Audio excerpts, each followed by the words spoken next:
সবাইকে স্বাগতম। আজকে আমরা কার্ডিওভাস্কুলার সিস্টেমের ক্লিনিক্যাল এক্সামিনেশনের একটি অংশ এক্সামিনেশন অফ দ্য পিকোডিয়াম নিয়ে আলোচনা করব এবং ডেমনস্ট্রেট করে দেখাবো।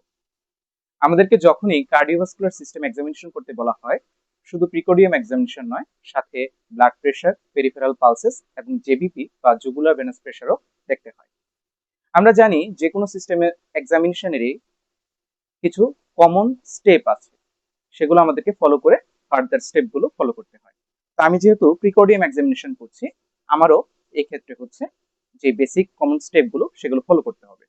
আমি প্রথমেই রোগীর ডান পাশে এসে দাঁড়ালাম, তারপরে আমাদেরকে greetings, introduction, permission, proper exposure এবং প্রপার পজিশনিং করে নিতে হবে।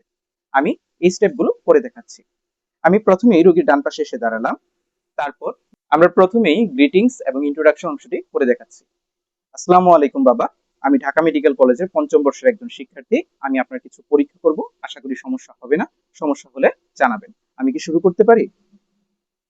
এভাবে আমরা হচ্ছে গ্রিটিংস, ইন্ট্রোডাকশন, পারমিশন অংশটি শেষ করলাম। এই মুহূর্তে প্রপার এক্সপোজার।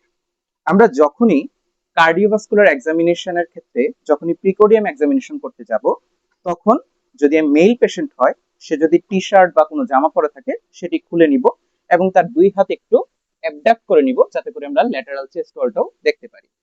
যদি ফিমেল পেশেন্ট হয়, তাহলে আমাদেরকে হচ্ছে প্রিকোডিয়াম এরিয়াটা কভার করাই থাকবে। তখন স্যারকে বলে নিতে হবে, sir I need a female attendant and proper screening. তো আমরা ধরে নিচ্ছি এই পেশেন্টের ক্ষেত্রে তিনি প্রপারলি এক্সপোজ করা আছে। এরপরে আমাদের লাগবে হচ্ছে প্রপার পজিশনে। একটা কথা অবশ্যই আমাদেরকে খেয়াল রাখতে হবে, যখনই আমরা কার্ডিওভাস্কুলার সিস্টেম এক্সামিনেশন করব, অবশ্যই রোগীকে 45 ডিগ্রি পজিশনে রাখতে হবে। সেজন্য আমি স্যারকে বলে নিব, sir I need a back press to keep the patient in 45 degree position. তাহলে আমাদের এখানে সেই সুযোগ নেই বিদায় আমরা ধরে নিচ্ছি রোগী 45 ডিগ্রি পজিশনে আছে। তো আমরা এইভাবেই হচ্ছে তার উপর এক্সামিনেশনটি করছি। এই ক্ষেত্রে আমরা প্রিকোডিয়াম এক্সামিনেশন যখন করছি, প্রথমে আমাদেরকে জেনে নিতে হবে হোয়াট ইজ প্রিকোডিয়াম। প্রিকোডিয়াম মানে হচ্ছে area of the anterior chest wall which overlies the heart and blood vessels. তাহলে আমরা বুঝতেই পারছি যে এই এরিয়াটাকে আমরা হচ্ছে প্রিকোডিয়াম বলছি। প্রিকোডিয়াম যখন আমরা এক্সামিনেশন করব, তার কয়েকটি স্টেপ হচ্ছে, তিনটা স্টেপ আমরা ফলো করি।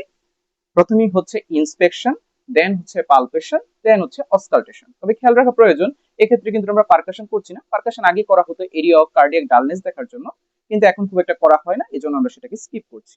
তাহলে আমরা শুরুতেই যেটা খেয়াল করব সেটা হচ্ছে ইন্সপেকশন নিয়ে আমরা একটু আলোচনা করব এবং সেটাকে ডেমনস্ট্রেট করে দেখানোর চেষ্টা করব। তাহলে প্রথমে আমি চলে যাচ্ছি হচ্ছে ইন্সপেকশন। আমি ধরে নিচ্ছি রোগী আমার প্রপারলি এক্সপোজড আছে, প্রপার পজিশনে আছে, তখন আমরা রোগী ডান পাশে দাঁড়িয়ে সেটাকে ইন্সপেকশন করার চেষ্টা করব। তো ইন্সপেকশন আমরা কিভাবে করব আমি সেটা একটু দেখাচ্ছি। আমরা প্রথমেই এভাবে একটু আই লেভেলে তার প্রিকোডিয়াম রিজিয়নটা একটু দেখার চেষ্টা করব।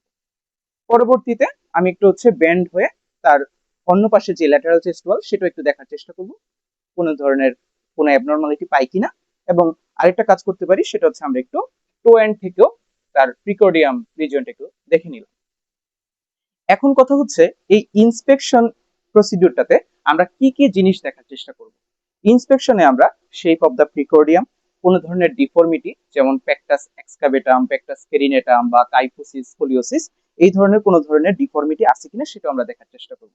কোন ধরনের ভিজিবল অ্যাপেক্স বিট আছে কিনা, বা কোনো ভিজিবল আমার হচ্ছে কোনো ইম্পালস আছে কিনা। যেমন আমরা হচ্ছে কি কি পেতে পারি, সুপ্রাস্টার্নাল পালসেশন পেতে পারি, সুপ্রাক্ল্যাভিকুলার পালসেশন পেতে পারি, বা এপিগেস্ট্রিক পালসেশন পেতে পারি। এই অন্য কোনো ধরনের ইম্পালস আছে কিনা সেটা আমরা একটু দেখার চেষ্টা করব। আরেকটা খুব গুরুত্বপূর্ণ জিনিস, এই কার্ডিওভাস্কুলার সিস্টেমে আমরা অনেক সময় হচ্ছে প্রিকোডিয়াম রিজিয়ন হচ্ছে স্কার মার্ক পেতে পারি, সে নিয়েও একটু আলোচনা করছি। আমরা যদি দেখি এরকম মিডলাইন স্টার্নোটমি কোনো স্কার আছে, তাহলে আমাদেরকে বুঝে নিতে হবে যে তিনি হচ্ছে বাইপাস সার্জারি বা সিএবিজি তার হচ্ছে করা আছে। বা আমরা যদি দেখি এরকম তার নিপলের নিচে বা যেটাকে আমরা বলি সাবমেমারি যদি কোনো স্কার থাকে, তাহলে মাইট্রাল ভালভোটমি বা এরোটিক ভালভ ইমপ্লান্টেশন এই ধরনের সার্জারি তার করা হয়েছে। অথবা যদি আমরা দেখি ক্ল্যাভিকলের নিচে, আমরা এই রিজিয়নে যদি আমরা ইনফ্রা ক্ল্যাভিকুলার কোনো স্কার দেখি, তাহলে সেখানে বুঝতে হবে তার হয়তো বা কোনো ধরনের পেসমেকার বা ডিফিব্রিলেটর ইমপ্লান্ট করা আছে। এই ধরনের স্কার মার্কের সিগনিফিকেন্স এগুলো আমাদেরকে বুঝে নিতে হবে। এছাড়াও কোনো ধরনের এনগোর্সড ভেইন আছে কিনা, কোনো ধরনের সোয়েলিং আছে কিনা, হেয়ার ডিস্ট্রিবিউশন কেমন, এই ইন্সপেকশনে এই অংশগুলো আমরা একটু দেখার চেষ্টা করব। That's all about the inspection part of the examination of the precordium. এখন আমরা একজন নর্মাল পেশেন্টের ক্ষেত্রে কিভাবে প্রেজেন্ট করব। On examination of the precordium of this gentleman reveals that on inspection the shape of the precordium is normal, there is no deformity, there is no visible apex bit or any other impulses, there is no engrossed vein, there is no scar mark and hair distribution is normal.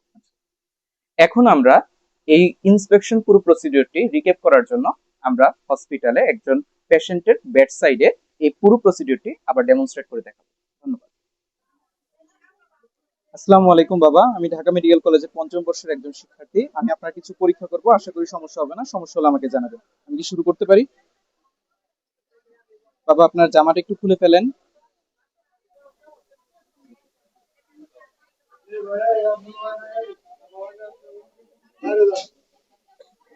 Sir, I want a backrest to keep the patient at 45-degree position.